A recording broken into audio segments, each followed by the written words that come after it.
All right, so since we're filming a training ride here, I'm just going to go through a little sequence of kind of the cutting edge of where this horse is right now. This horse came to me with a couple different problems. The first one was that he doesn't really know how to find center. What do I mean by find center?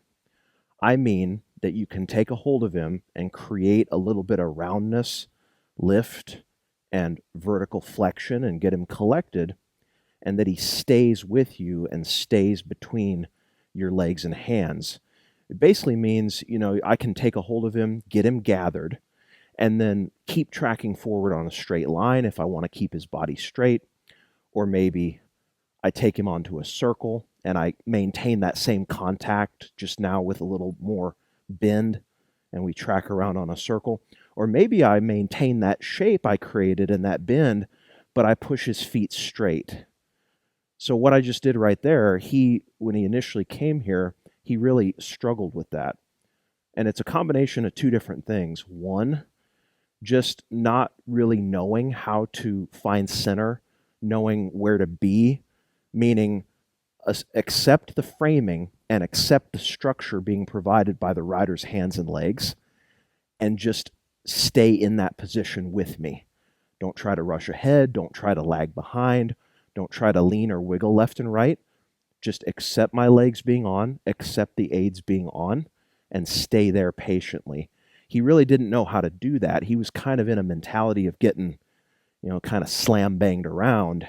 And he was very much in a habit of any kind of pressure means I'm in trouble. So he wouldn't really let me take a hold of him and maintain that contact or hold a shape for very long before he started getting nervous. So that's one angle I've been working, is just building his confidence, especially little warm-ups like this, kind of taking it slow, being very casual, but still being picky that, like, when I pick up here, say if I go onto a little bending circle, so I've got a little bending with vertical going, I'm not going to leave the circle until I feel a higher level of relaxation and acceptance, and I feel balance, meaning he's not trying to lean to the inside or outside. He's just tracking with me, staying centered between my legs and hands. And I feel rhythm, meaning more even cadence or tempo or footfalls in how he's stepping. He's not herky-jerky, stopping and starting. There's more symmetry in how he's moving. Only then will I release the pressure. That leads into my other point of where this horse was weak, was he's what people would refer to as overfaced or overflexed, which is kind of a misnomer, but overfaced I think is more accurate. What it basically means is the horse doesn't really allow you to maintain contact on the bridle. For example, if I pick up and I go to shape him here and I ask for a little bit of roundness, his immediate instinct would be to either resist and root his nose, or duck and hide and really shoot his nose like down toward the ground to try to avoid that pressure. Again, it goes back to the mentality of avoid at all costs. Like any kind of pressure on my face means I'm in trouble. And he was real good at kind of hiding from my hands. And what that does is it takes the rider's leverage away. It makes it so that you have less control of the horse's body and where their balance is going, because you get this kind of mushy feeling in the front end where you can't really touch that horse's face or get them compressed in any way or create any real collection, because the front end doesn't exist. You've got no bookend to hold you in place. That horse is over flexed and over softening. So part of what I'm doing to combat that is when I do these little shaping drills, I want my softness, that acceptance, balance, and rhythm, but I'm actually waiting on him to kind of settle onto my hands a little more. Now, that's tough, and you have to have good timing because he kind of oscillates between arguing with my hands and getting stiff versus getting overly soft and hiding from them. So what I have to do with my hands when I do an exercise like this is, if that's happening, I try to follow him and maintain the tension with the reins until I feel him kind of settle onto the bit. There's a difference between him settling onto it and just kind of lightly resting and just kind of pressing slightly on the bit versus rooting his nose and like trying to flip his head up and down and get away from the bridle. There's a difference in intent, body language, and the level of tension in the rest of his body.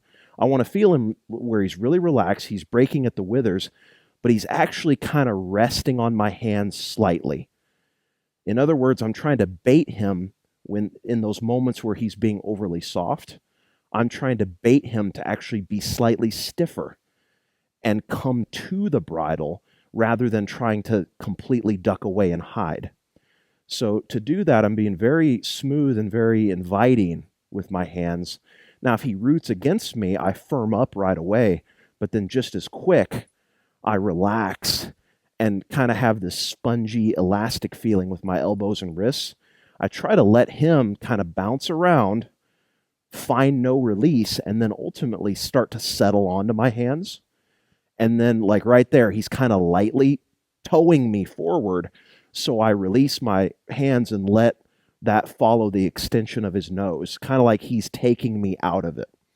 Now, again, you got to be careful with that because if you go overboard, you'll teach them to be stiff and root their nose. That's why smoothness is key. I'm not going to release to him, trying to pull the rein through my hands or really leaning hard on me. And I don't want to encourage him to be front end heavy. All those other things have to line up. He's soft, he's balanced, he's where he should be, finding center, either on my circle or my straight line between my legs. Once I feel that honest intent is there, then I look for the cherry on top, which is he's settling onto that bridle, and there's more of a acceptance of that steady contact, and I don't feel so much evasive energy.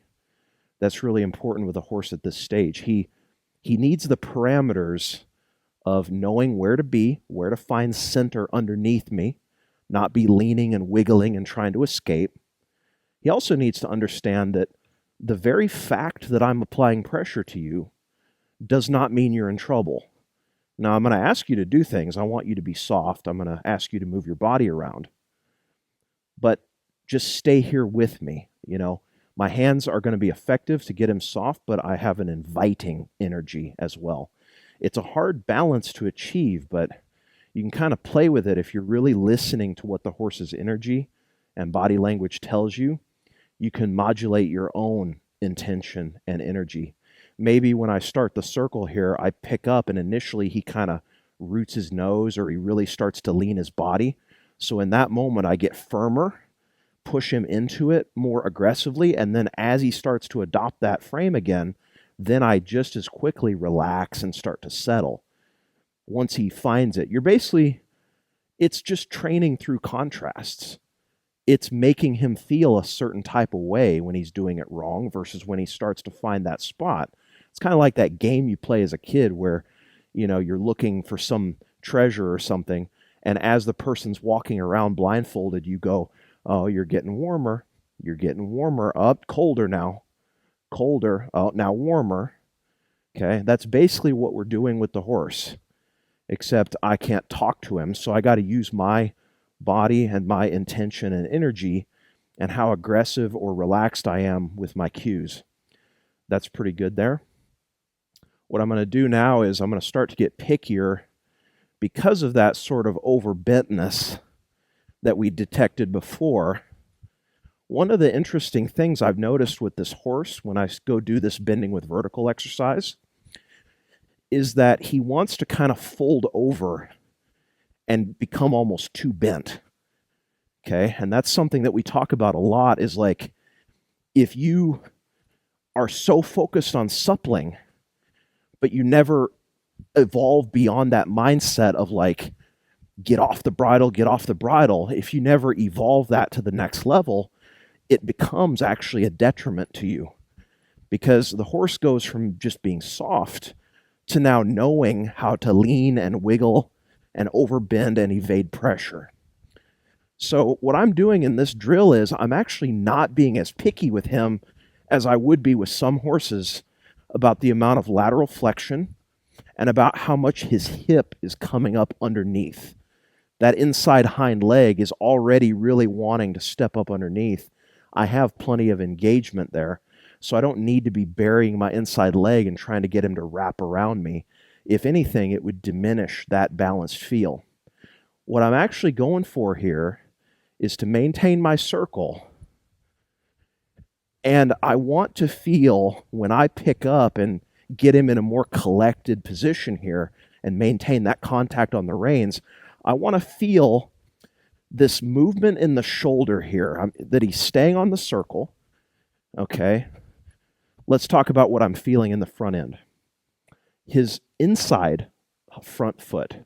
You can tell a lot about a horse's intentions by listening to what that leg is doing. If you can feel for where that foot is specifically and how it's moving, you can assess whether that horse is leaning, whether they're thinking about turning in too much or leaning out of the circle, or if they're right on it. They're stepping on that invisible arc and just going directly on the circle, and they have full intent and honesty about that, and they're balanced. That inside front leg will tell you that. With the outside front leg, though, what I want to start doing here, because this horse is already so soft, the way to advance this now is to take him onto that same circle, but add a little bit more pressure with my outside rein and leg. So my inside leg is further back, my outside leg is further forward, like right behind the girth or on top of it, kind of. And I'm just adding a little bit more tension with the outside rein. What I'm trying to feel for, I can best describe it as the outside shoulder trying to come over the top or kind of rolling over. Not that the horse is dumping their weight into the inside of the circle. They're not trying to turn too sharp and cut it off.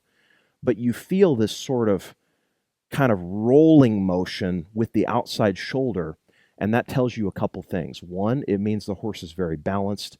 They're engaging their core, and mentally they are locked onto that circle. They're trying to orient their balance to track perfectly on that line and within the frame that you've set with your hands and legs. So when I feel that kind of shoulder coming over the top, sort of rolling or very intentful stepping sensation, and the rest of the circle is balanced, that's what I'm trying to reward most of all. So that's going to be my intent here. I'm going to do a couple more at a walk, and then we'll go to a jog. It's very subtle difference. It's very hard to show that on camera, but as a rider, the feeling is unmistakable. You can really tell the difference between, if you've got a horse really bent, say, their weight and energy is kind of over here, they're really wrapped around your inside leg, right? Versus a more structured move that has more impulsion mixed in, where the horse is driving up to the bridle, they're staying on the circle, they're maintaining that, but you feel an extra sense of uprightness and balance, especially in those shoulders. That's really key, but don't be fooled. That comes from the hindquarters. You've got to maintain enough forward energy in the exercise to even have a chance to get that. It's like you're creating it back here. Your hands then kind of corral that energy, kind of capture it, structure it. If he goes to leak out or drift sideways, or I'm losing impulsion, my legs get involved, push him forward more. So I'm wanting all these things. I'm wanting him to find that spot where he's centered up, he's balanced. I feel a level of honesty and intent that wasn't there before. He's with my hands, not just hiding. He's actually on the bit, kind of resting on it, relaxed. And in that bending drill, not only do I feel that inside hind foot stepping up underneath, and I feel engagement from the hindquarters, and not only do I feel an honest step with the inside front foot that feels soft and relaxed, that outside front foot and shoulder has an extra kind of coming over the top, sort of light energy in it. You can feel the difference between that versus a horse being front end heavy and trying to push their shoulders into the neck rein. That means they're not really committed to the circle. They haven't found center. Let's take a hold of him here. What I'm doing is I'm just smoothly picking up. This is my bend and draw exercise. I'm smoothly taking a hold of him initially on a straight line and then maintaining that contact as I go into a circle. Okay? So the whole point behind that is because this horse kind of had habits of being a little bit bad in the face, meaning he'd get like worried or offended if you go from a loose rein like this to then establishing contact, see him get kind of tense there and start leaning and drifting. So I'm trying to capture that wayward energy and bring him back to me. So I'm using this circle now as an anchor point that he knows and is comfortable with. And I'm only releasing the pressure when he finds that centered position again. We'll do that for a couple more minutes. I'll just kind of drift around the arena. And especially like, we go somewhere, feel like he's drifting a particular way, I might just casually pick up, establish that contact, take him onto a circle, find our spot where he's super balanced and relaxed, and then release again. Not only will this help our transitions, but what it's going to do is it's going to get this horse really, really good about anticipating being relaxed when he feels my aids come on. When he feels me pick up with my hands or my legs right now, his immediate default response is to get tense. There's a change in his tempo, in how his feet are moving. He often gets very short-strided. He's hesitant to keep driving up to the bridle, so he kind of loses his impulsion. And, it's a little bit rusty and kind of awkward then to take him into the next move, whether it's a circle or just rounding the end of the arena. What I want to do is get him smooth and relaxed about that, so in how he handles going around, there's just a lot of flow. Everything is very relaxed. I can pitch him away and he's comfortable there. But then when I do take a hold of him and try to tell him something, he stays relaxed about it and he's not getting worried and offended. Right now, there's just a little bit of hesitation, just a little bit of unsureness in there still. We're almost through that, but every once in a while, I'll pick up on him and he gets kind of worried. So I'm just being very smooth but firm. And then when I'm on the circle, being very diligent about getting back to that spot, that centered position where I've got that ideal balance. I want him to associate getting in that position with my aids coming on. Like right here, I start to pick up smooth. He's kind of wiggling around, so I'm going to push him forward a couple steps just to get him reconnected to the bridle. He kind of disappeared from my hands just then, meaning he hid his nose down toward his chest, but he didn't keep driving forward and actually go meet the bridle. So all I did there is I drove him forward more with my leg. I got him almost kind of pushing against my hands, and then I corralled that energy onto the circle. We'll see if he does it again coming back this way. So we're on a loose rein. Now I pick up smooth. That was better. He didn't try to hide from my hands that time. But again, horses kind of oscillate back and forth sometimes between being overly soft and hiding from your cues versus just outright kind of leaning on you, or in his case, kind of rooting his nose a little bit, saying, get off me. I don't want to do that. We need to balance that out. It's just, we're going to smooth out those rough edges here. It's like one of those rock tumblers that makes those stones really smooth and pretty. That's kind of what this is. This is like a mental rock tumbler for the horse. Lots and lots of these little jogging circles, but not just mindlessly circling. I'm being very picky about getting to a certain spot with him. Now, he's very talented and trainable, so I'm not having to stay there very long. In my initial sessions with him, I had to stay there for like 6 circles, sometimes more, before he would actually lock in and relax finally.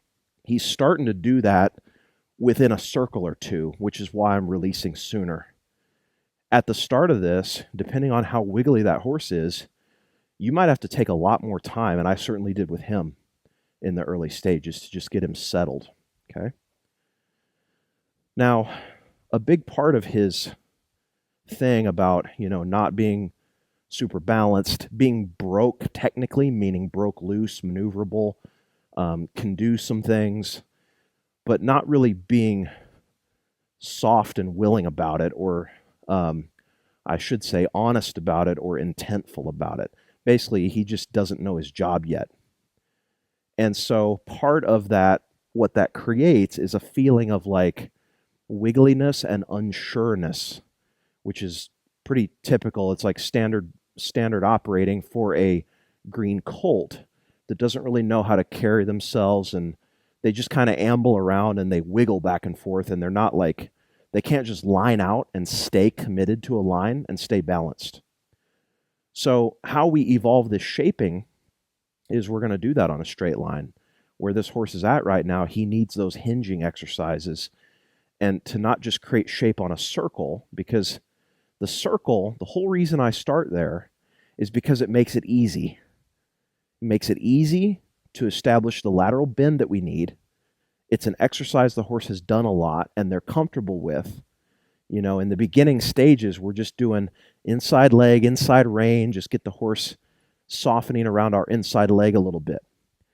We start adding these layers of complexity. Well, now what we need to focus on is not so much treating it as bending, because this thing is already soft in the ribs. He's already soft through like the majority of his body, and he's in some cases too soft in the face. What he needs is not more softness, he needs structure. So how we're going to do that is we're going to create that shape that's analogous to bending with vertical, or more like a collected lead departure where there's some arc in the horse's body. And then we're going to ask him to hold that shape, not just on a circle, but on a straight line. So let me give you a little example. We'll start to the left here, and we're just going to establish a little bit of shape. Get him centered, meaning he's between my legs, he's honest, he's soft. I've got that, kind of over the top feeling with the shoulder. Now he's super relaxed here, so I'm just going to take a little extra time, but I do need to get his shoulder working a little bit better. I just bumped with my outside leg just then because I felt him leaning into it. That feels really nice. Now what I'm going to do is I'm just going to shift my leg pressure slightly to where I'm pushing him off this here, but we're maintaining a forward track. Just a little bit of shape to the left, but our feet going straight, in this case toward that cone in the corner. Okay. And then I'm going to release, let him walk out. I'll do that on the same side a couple times in a row. I like to do that, 3 times in a row. If the horse passes that with flying colors, then we go the other way. In fact, just to make it easy to visualize this, I'll circle around the cone to start with. So we're going to pick up, we're going to create our shape here. And again, I'm going for that same feeling I had earlier. If he doesn't feel engaged or like he's not tracking forward enough, I don't have the feel that I want, I'll get a little more active with my legs there. I just pushed him up to my hands a bit more.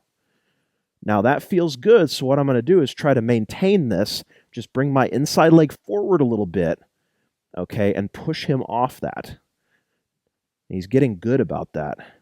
So I'll let him walk out. Initially, when I did that, he was like dancing and wiggling around all over the place.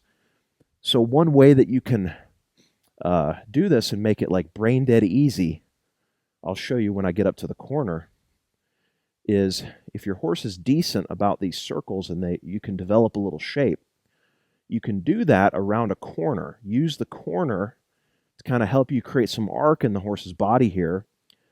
Got my inside leg a little further back, outside leg a little further forward. Then here I'm going to move that inside leg forward more on his body. See if I can push him down this straight part while maintaining that bend I created in the corner. If you got one that really struggles with this, that's a good way to introduce that idea because the fence provides you some structure. And it also is a good gauge, like if they're turning too much to the inside and you're getting away from the fence, I'll just do it this way. Like I might circle around the cone here, create the shape and kind of the orientation of balance that I want. Make sure he's soft. Then here my inside leg kind of smears forward more toward the girth to channel that energy forward on a straight line. Now, I can very easily tell, if I lose the shoulder and we start creating too much of a gap, I just bring that inside leg even further forward and push it back. Okay? So the reason I say that is because although I don't teach it on the fence, I teach it on the circle. A lot of people get lost because they equate the horse just doing a circle with them being balanced in the right ways. And then they try to do this hinging exercise, this hinging drill, and the moment they go to try to pick up and create shape, they lose the horse's shoulder immediately. The shoulder just instantly either turns in too much or it falls away, goes to the outside. The horse can't channel that and hold that shape while tracking straight ahead. Okay, so you want to be very, very aware of like the direction and the intent of that energy. Like even there, I felt him just slightly kind of test that boundary I've set with my inside leg. His weight kind of shifted. He took like a quarter step into it. At that same exact moment, I got more firm with how I was pressing and just lightly bumping with that leg. And he got back off of that little fence that I set there and he channeled it and got back to center. But people ignore those little micro moments where you have to make those small adjustments to show the horse what the parameters are. They get the horse in a bent position, they tip the nose in, but there's no engagement. There's no balance here. The horse is just kind of falling away from their leg, and that's not the same thing. You want to be very, very intentful and observant about where the horse's balance and that energy is going. Think of a collected lead departure. When we go to shape that horse up, I'm just going to circle, then I'll take it straight again here. We go to establish this shape here. If I were to lope this horse off right now, I need to channel that energy forward, like shoot it forward using both legs. So kind of visualize that or try to feel for that, where that direction and the intention of the horse's feet is indeed forward, not sideways, not just drifting mindlessly. Very important. In this horse's case, he's getting good enough now where he'll let me shape him without wiggling all over. So I'm able to leave the fence and kind of do this. I don't even have to set it up anymore with a circle. I'll kind of come back this way. Just like the transitions I was doing earlier from straight line to circle, I can go from having no shape at all and kind of having him pitched away to smoothly take a hold of him here, get him gathered, and see if I can maintain that same straight line that I was on before I touched his face. So you saw there he was a little bit more lost than if I was starting on a circle, right? And that's what you feel is just that unsure energy and the horse not able to allow you to take a hold of him while maintaining a firm and relaxed forward line. So that's basically all I'm doing here is I'm trying to talk to him with my legs and show him I can take a hold of you, I can change your balance, but you need to maintain that straight line. So in this case, I got his ears like a gun sight. We're centered on that cone at the corner. So when I take a hold of him here, that's where my focus is going. Even though I'm creating shape in his body, my energy and everything is trying to channel toward that cone. And then I can feel, okay, I'm losing the shoulder. His hip is in too much. I need to push that back out. Or his shoulder's going in. He's trying to turn. Or his shoulder's leaving. I need to bring it back into line. If you have an objective reference point, you can stay aware of that stuff.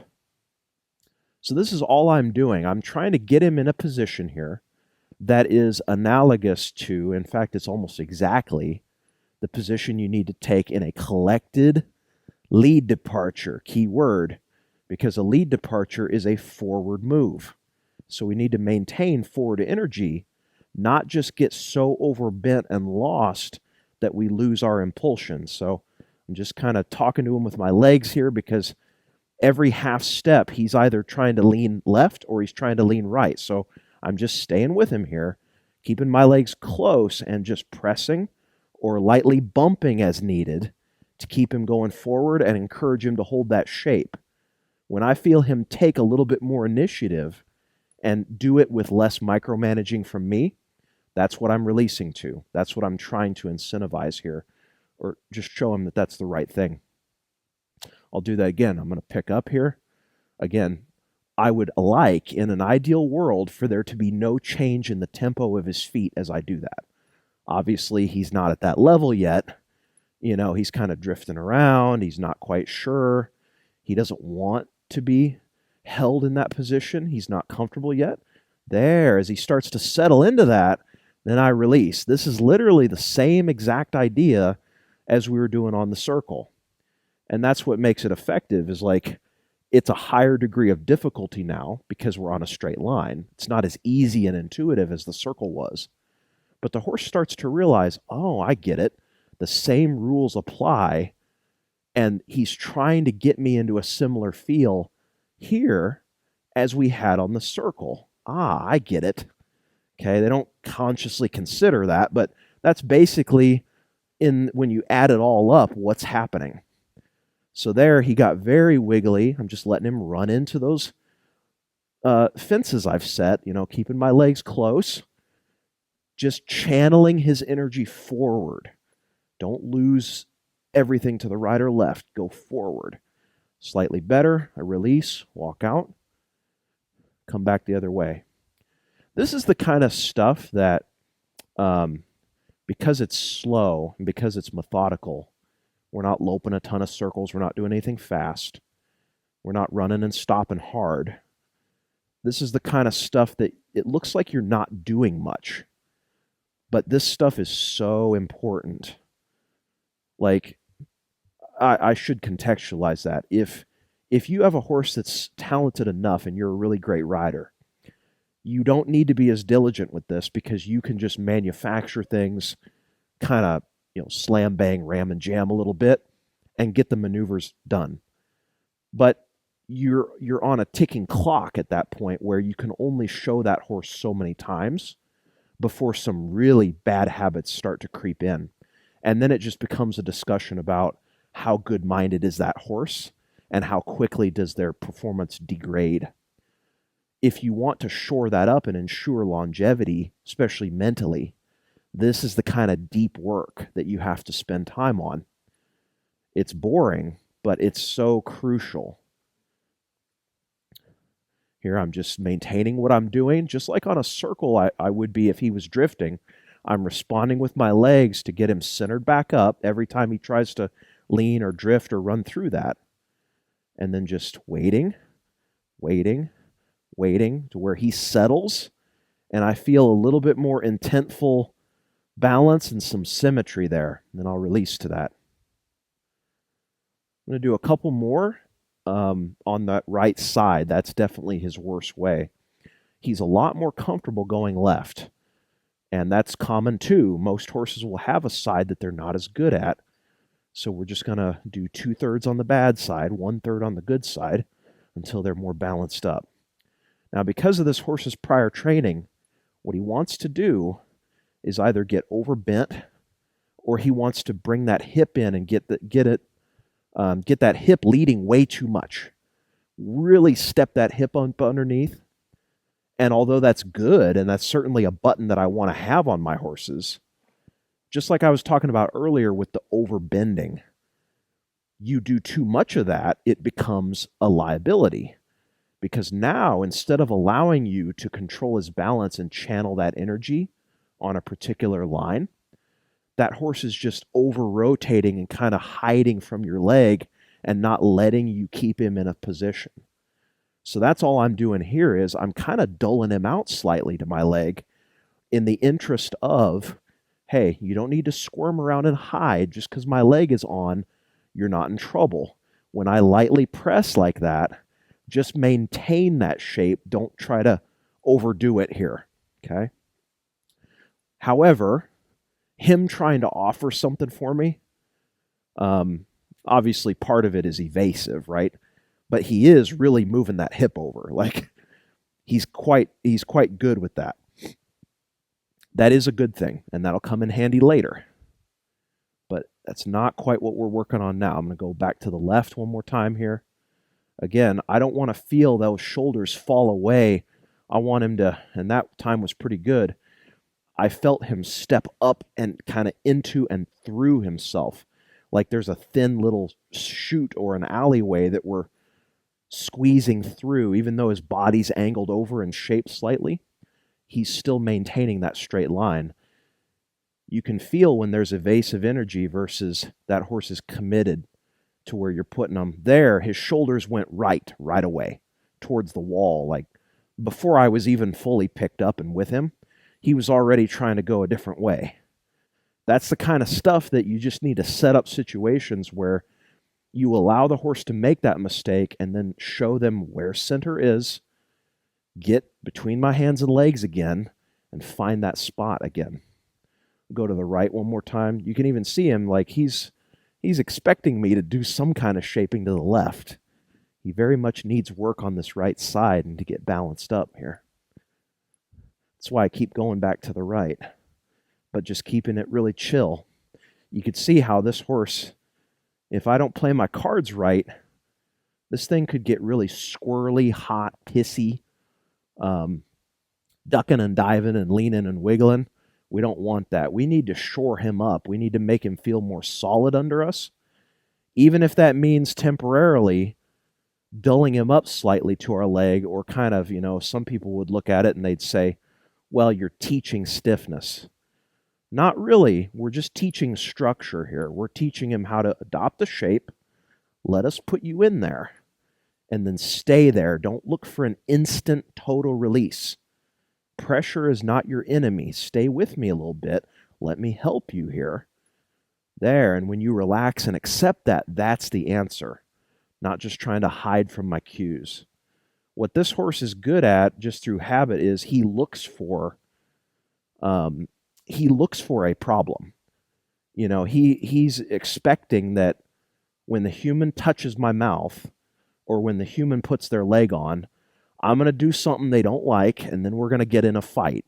So he's like preemptively getting guarded about that pressure.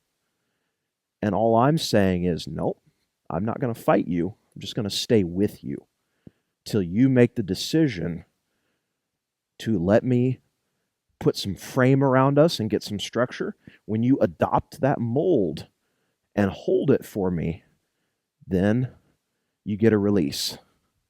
But you have to offer me that. If there's any wayward intent or leaning or drifting, I'm not going to release yet. There. Okay. Very picky, though. Like, this is the subtle but important stuff that a lot of people miss. So we've done a lot of work so far. And again, this is something I'm chipping away at. We haven't even loped yet, but we've already done a ton for this horse's mind. What I'm going to do then in my loping sessions is we're going to go back to the circle and we're going to work on, again, finding that center position. Because the same things that he does at a walk and jog, he does worse at a lope. So that'll be my next thing here, is we're just going to establish my circle, and then I'm going to practice picking up on him, getting him gathered, and when he lets me kind of structure him and get that more collected position, then I'm going to release again. We're just going to play with that here as we go around. When I lope off, how I set up for that lead departure is exactly the type of positioning I was just doing. Pick up, get gathered, get into a position from which we can move, and then move forward through that.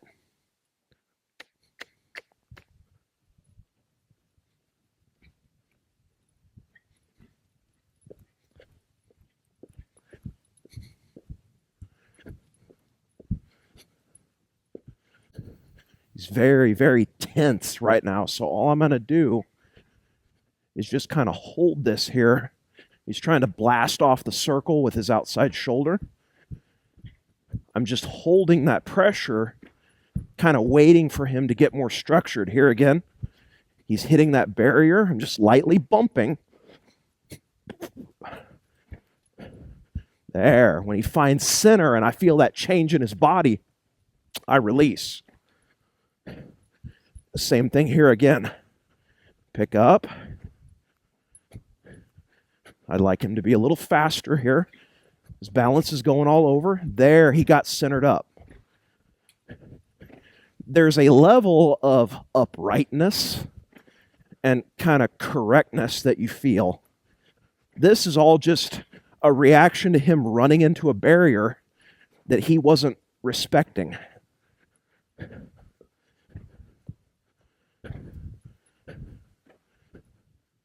Again, just a little bit of drift. That's where I caught him there, but I'm going to stay with him until what? He finds that center again, and he settles and comes to my hands, not trying to hide. He's very good about hiding from pressure. There. He went up and met the bridle, not just trying to fall away from it. There, he's falling away. Bring him back onto the circle. There, he found it again.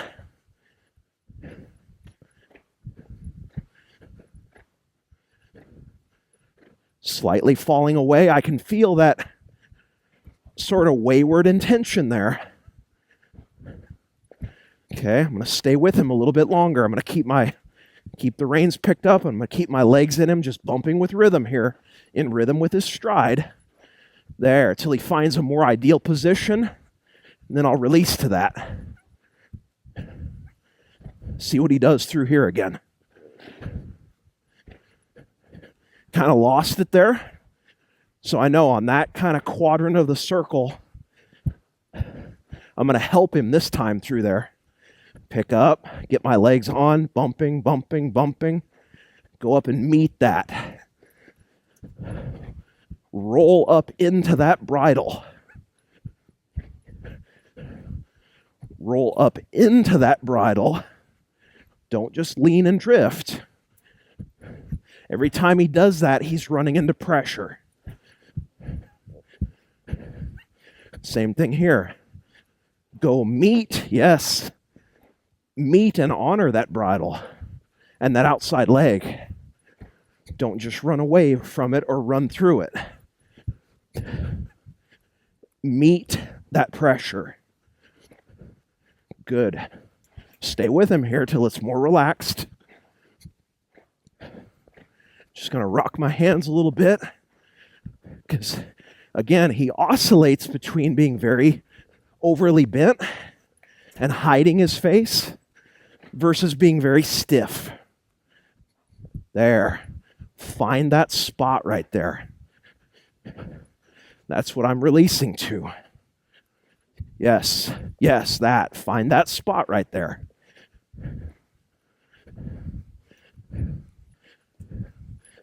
There he stayed in it for quite a while on his own. That was a better reaction there to me picking up on him. His mind was definitely on me that time. Okay. While not perfect, we're starting to get a softer response, softer mentally, where it's more willing.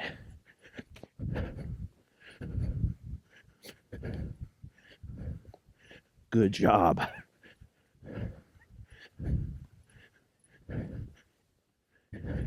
Easy. Now, anytime I break him down, I'm deliberately pushing him into the bridle. There. Because he wants to just kind of fall apart and drop a cylinder and get overly flexed at the pull. So I'm like pushing him through that. I'm going to do that again out of a trot here. Just see if I can get a little bit better reaction. Easy. There's now it wasn't smooth, right? He kind of took a little like a sort of a hesitant step with it, but there was more of a throughness to the way he was striding and to his energy. He wasn't just like shutting off and backing off my hands so bad.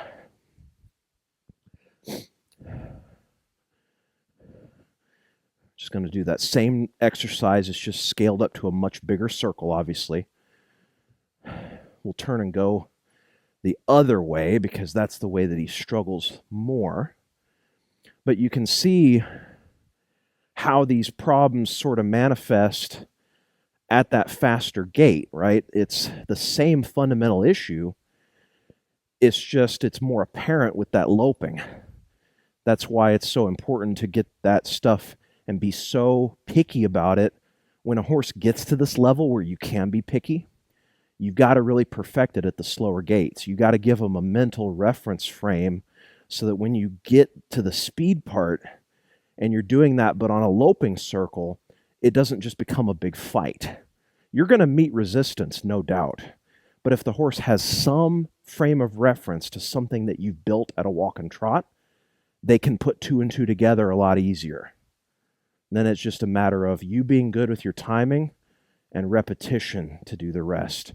But fundamentally, this of like, get centered, let me take a hold of you, don't lean and drift, okay?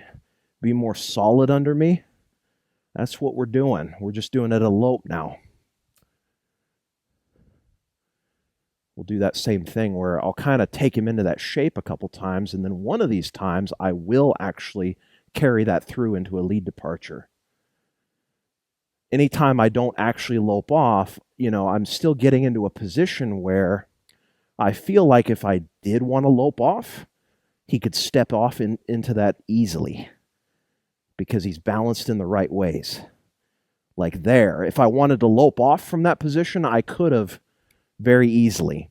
So that's kind of a mental checkpoint of like, are they in the right position? Is their balance oriented in the right way? It's a very simple question.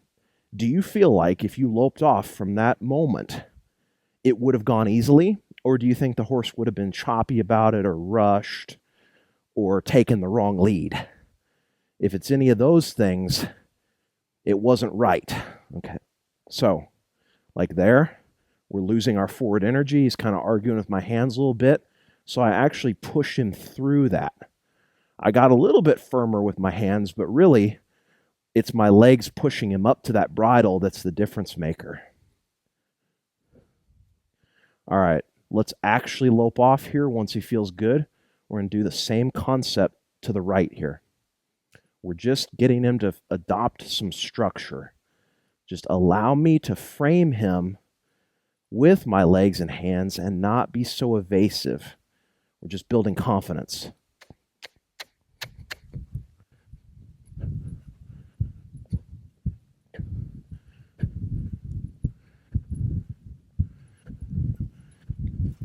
So I'm going to pick up. Immediately, we've got, a lack of balance, so my outside leg comes on. Get centered up here.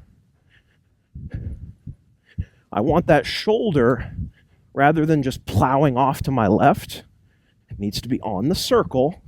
There needs to be honesty about that, but I don't want that hip in too much either, because he's trying to do that also. He leads with the hip so much that I lose the front end. There, as I picked up, he stayed right with me. I didn't feel much evasive energy at all. Same thing here. Let's try it. Pick up. A little bit of tension, right? I'll just stay with that here till it's a little softer. Just bumping with rhythm, just light bumping pressure. Bump, bump with my legs. There we go. When he finds that structure and that more ideal balance position, I'm releasing.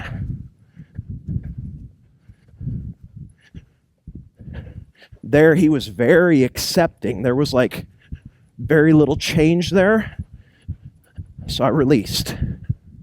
That's what I want to feel. I don't want to have to carry his lunch all day.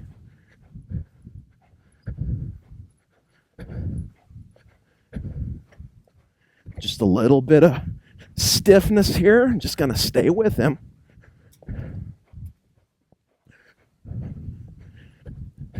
There, find that spot. Good job. Just get to that spot. Aha, good boy. Very effortless that time. Once again, pick up. Ah, good boy. One more time. Pick up. Good boy. Go to it. Good boy.